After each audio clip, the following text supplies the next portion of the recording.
Hello everybody, it's me RJ here again with another video. I wanted to order one of these action cams that were really cheap on wish.com, so I ordered this one for $31 and it took 2.5 weeks to get here. And this was the case it came in, which I didn't think was bad for $31. I got this little instruction booklet and there's actually an app for this little camera. By the way, I've already tried this thing out. I've opened it up and went through it. I tried to do some video footage with it and I was dissatisfied. I'm going to be sending it back, but I thought I'd do a review and talk about what I went through with it in case you guys out there are looking at some of these cheap action cams and you want to try to avoid the problems that I ran into. First of all, the app was not very functional. It was hard to connect to the Wi-Fi. It was very odd. You had to turn the camera on and you had to push this down button here, open up the screen, go to your Wi-Fi on the phone, connect to the go to the Wi-Fi on the phone, open up the Wi-Fi on the camera, connect to it that way, then close those out, and then go to the phone, open up the app on the phone, and you could control the camera, which was really funky to me. It's not like the GoPro app where you just hit control your camera and it finds your camera and there you go, you're controlling your camera.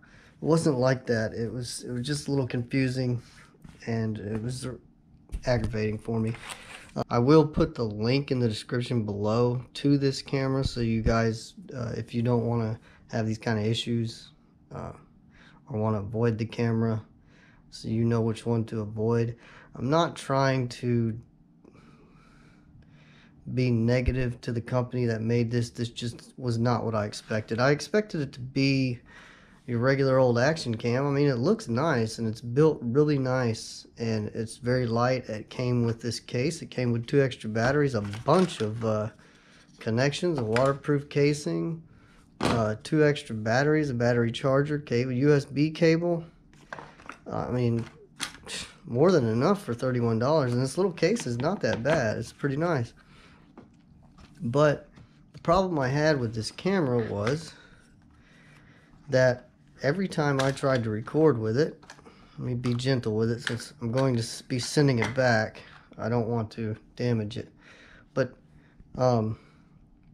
it's not going to be waterproof outside the case. So there's no door here. So it has to be in the waterproof case to be waterproof. But the problem I had with it is you turn it on, it comes on nice, and I would go to record, and which is pretty cool, which I thought was awesome on this camera, is you have 4K, you have 2.7K, you have 1080p at 60 frames, 1080p at 30, you have 720, WVGA, and VGA. You can take still pictures. You can do recording loops. You can have it loop for 1 minute, 2 minutes, I think all the way 3, 4, all the way up to 10-minute loops. Tons of settings. Tons of settings. Video lapse, WDR, recording audio quality, image size, capturing, ISO, anti-shaking, white balance, frequency, screensaver, OSD mode. You can adjust the way the camera rotates when you turn the screen. TV switch, date and time, car mode, TV format the SD card, default settings, and then the version of the camera. I mean, tons of features for this little thing for it only being $31, and you can see that I'm filming with my GoPro Hero 7, but you can see in this camera footage that, from what you can see, I'm sorry about the light, but as I move, it moves with me quite well. Now, let me finally get to the problem I had. When I would record footage with this, it looked great on the camera as I would play it back on the camera, but the sound quality was very, very poor. I had to speak really, really loud, even with the skeleton casing, in order for it to pick up my voice. Now, like I said before, a few minutes ago or a few seconds ago, the video footage was excellent on the camera itself. But when I went to upload it on my iMac to edit the footage, it kept telling me that the card was not recognizable for my computer.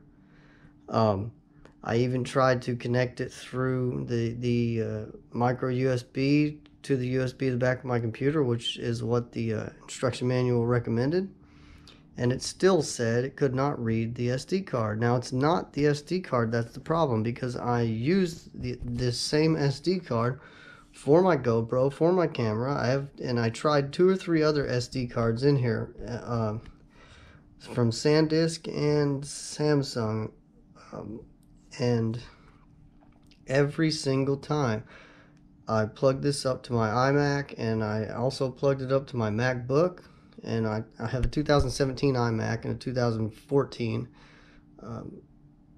MacBook. It would not recognize the footage from here.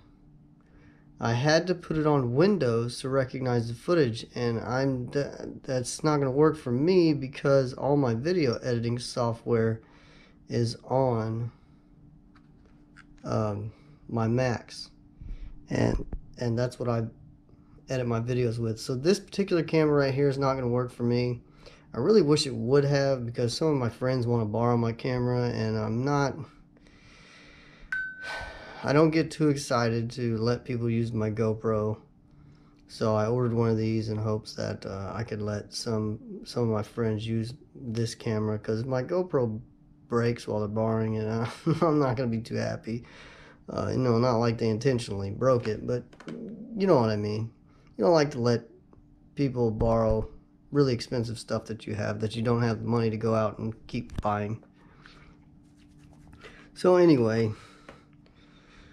that's a bummer. I really was hoping this camera would work for me. If, I would have kept it had it worked, had it recognized the SD card. But no matter what I did, I formatted it, I made some adjustments, I don't know, I just did all kinds of stuff, and my Mac just would not recognize the SD card after I used it in this camera. And then when I took the SD card, when I removed the SD card from my Mac and put it back in here, it would tell me that the SD card was full, and I had to go back to the camera settings and format the camera, or format the SD card again, which really was frustrating to me. So I'm pretty bummed. I guess I'm going to be sending this back. Just wanted to share this with you guys and get another video out there, because I haven't put one out in a while. I was really hoping to be surprised by this, but no. Alright guys, maybe you'll have better luck with it, but I didn't. That was my experience. And again, I'm not trying to knock this company. This camera feels well built. I mean, it feels just like a GoPro 7. The material on the casing and everything, it's light, but it's really, really sturdy. And these casings are very good. They're built high quality. I'm just bummed that I didn't read the SD card. That's the major downfall to me. Oh well, I guess. Gonna be sending it back. Thanks for watching this video. Hopefully it gave you guys some input on some of these action cams. Take it easy out there. I guess if you want something that's gonna do a really good job, you better be willing to spend a little bit of money. Alright guys, later.